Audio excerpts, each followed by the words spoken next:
السلام علیکم ورحمۃ اللہ وبرکاتہ۔ رمضان کا دوسرا عشرہ سٹارٹ ہو گیا ہے، اسی طرح ہمارا دوسرا سیشن جس میں ہم نے اپنی پسندیدہ قرآنی آیات کو چننا ہے۔ اس بار کافی سوچنے کے بعد مجھے جو آیت لگا کہ مجھے یہ بھی پسند ہے، مجھے یہ بھی اثر کر رہی ہے، کیا ہے، وہ ہے سورہ آل عمران کی آیت نمبر 34، جس میں حضرت مریم علیہ السلام کی والدہ نے دعا کی ان کے پیدا ہونے سے پہلے کہ اگر میرے یہاں بیٹا ہوا تو میں اس کو اللہ کے واسطے وقف کر دوں گی،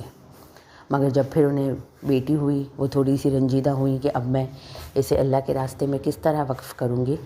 تو کس طرح اللہ نے انہیں دلاسا دیا، کس طرح انہوں نے آگے حضرت مریم کو اللہ کے حوالے کیا، اللہ کے لیے وقف کیا۔ یہ آیت اتنی اسٹرانگ ہے، اتنا اثر رکھتی ہے کہ ماں باپ ہونے کے ناطے ہم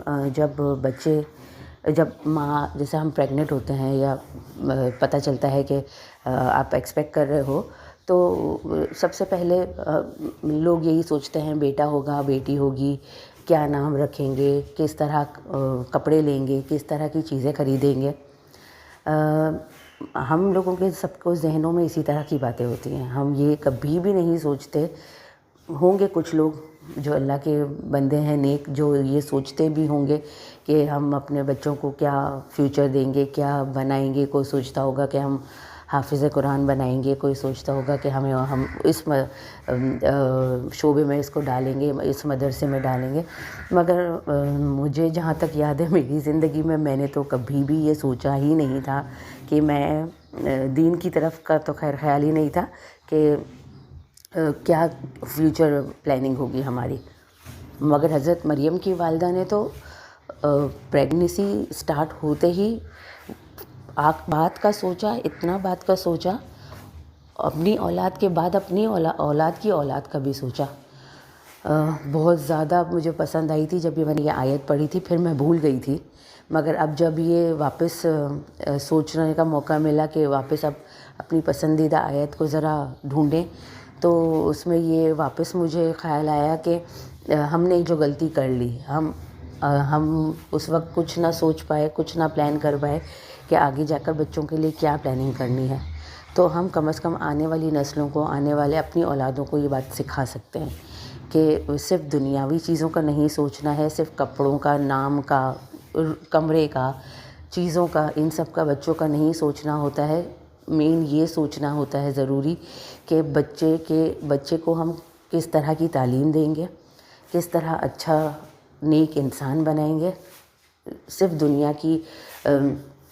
چیزیں نہیں سکھانی ہے، دین کے بارے میں بھی سکھانا ہے، اور اگر ہو سکے، اگر ماحول ایسا ہے آپ کا اور اگر آپ کا دل بھی ان چیزوں میں ہے تو آپ پھر ان کو دین کی طرف پوری طرح موڑ دیں۔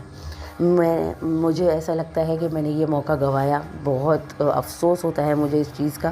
کہ میں نے خود یہ راستہ بہت دیر سے چنا، دین کے پڑھنے کا، سب سمجھنے کا بہت دیر سے پڑھا، اور اب جب کہ بچے ماشاءاللہ میرے ٹین ایج میں پہنچ گئے ہیں تو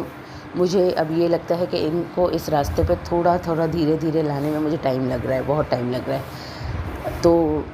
بس یہ کہ اب یہ امید ہے کہ اب اللہ نے جب یہ راستہ سجھا دیا ہے، آگے سب کچھ سمجھا دیا ہے، تو ہم پھر اسے آگے اپنے بچوں میں ڈالیں، ان کے بچوں میں یہ چیز آئے، کم از کم تو ہمارے لیے صدقہ جاریہ بن جائے۔ ہم نے اپنی زندگی گزار لی، جو ٹوٹی پھوٹی چیزیں سیکھی، جو عبادتیں کی، جو کچھ سیکھا، اللہ بس اسے قبول کرے، مگر آگے ہمارے بچوں، ان کے بچوں کے لیے اللہ ایسے راستے کھول دے کہ وہ دین کے راستے پر چلیں۔ میں اس دن پہ بیٹھی ہوئی سوچ رہی تھی کہ زندگی کے اتنے سال ایسے ہی گنوا دیے، کوئی ایسا عمل، کوئی ایسا کام نہیں کیا کہ جس سے دوسروں کو فائدہ ہو، تو کم از کم ہم اپنے گھر سے شروعات کریں، ہم اپنے بچوں سے شروعات کریں کہ ہم نے اتنا کچھ نہ کیا تو ہمارے بچے دوسروں کے لیے فائدہ مند ہوں۔ حضرت مریم کی والدہ نے جس طرح سوچا، وہ بھی اس زمانے میں نہ جب کوئی ایسی کوئی ٹیکنالوجی تھی، نہ کوئی اتنا کوئی پڑھا لکھا ہوتا تھا، نہ کوئی اتنا زندگی کے بارے میں شاید سوچتا تھا۔ مگر بس اللہ کی قدرت یہ تھی کہ ان کے دل میں اپنی اولاد کے لیے اور آنے والی نسل کے لیے اتنی محبت تھی کہ انہوں نے ڈائریکٹ بس اللہ سے یہی کہہ دیا کہ میں اس منت مانگتی ہوں اور آپ کی نظر کروں گی. اور پھر جب بیٹی ہوئی تو وہ دل برداشتہ ہوئی کہ اب میں بیٹی کو کیسے کروں گی. تو اس میں یہ بات بھی سمجھ آتی ہے نا کہ بیٹا بیٹی کا کوئی فرق نہیں ہے دین کے کاموں میں. آپ کو اگر آپ کی نیت اچھی ہے، آپ کی نیت صاف ہے، تو آپ بیٹا ہو یا بیٹی اپنے لیے صدقہ جاریہ کسی کو بھی بنا سکتے ہو، اور یہ آپ کے اپنے ہاتھ میں ہے. اللہ نے ہمیں آپشنز دے دیے ہیں، اب یہ کہ آگے ہمیں سب کچھ کرنا ہے. یہ نہیں کہ ہم یہ نہیں کہ ہے کہ چلو بچوں کو بالکل ہی دین میں ڈال دو یا بالکل ہی دنیا میں ڈال دو. بیلنس رکھنا ہے زندگی میں،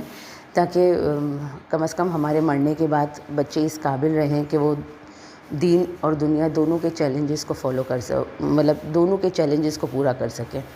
اللہ سے امید ہے کہ باقی جو بقیہ زندگی ہے اللہ اس میں بھی ہمیں نیک کام کرنے کی توفیق دے، اور جو کوشش تھوڑی بہت کر رہے ہوں اپنی اولاد کو اس راستے پر لانے کی، وہ اللہ میری محنت کو آسان کر دے، میرے لیے راستے بنا دے، سب کے لیے راستے بنا دے، سب کی اولادوں کو نیک و فرما بردار بنائے. اور نماز میں بھی یہی دعا کرتی ہوں، پہلے نہیں کرتی تھی کہ اللہ تو ان کو نمازی بنا یا نیک فرما بردار بنا. بس دنیا کی باتیں کہ یہ کر لیں، وہ پڑھ لیں، یہ سیکھ لیں، یہ کر لیں. مگر الحمدللہ اللہ نے یہ راستہ سجایا ہے، تو اب اللہ سے ہی امید ہے کہ اللہ آگے بھی راستے میرے لیے آسان فرمائے گا.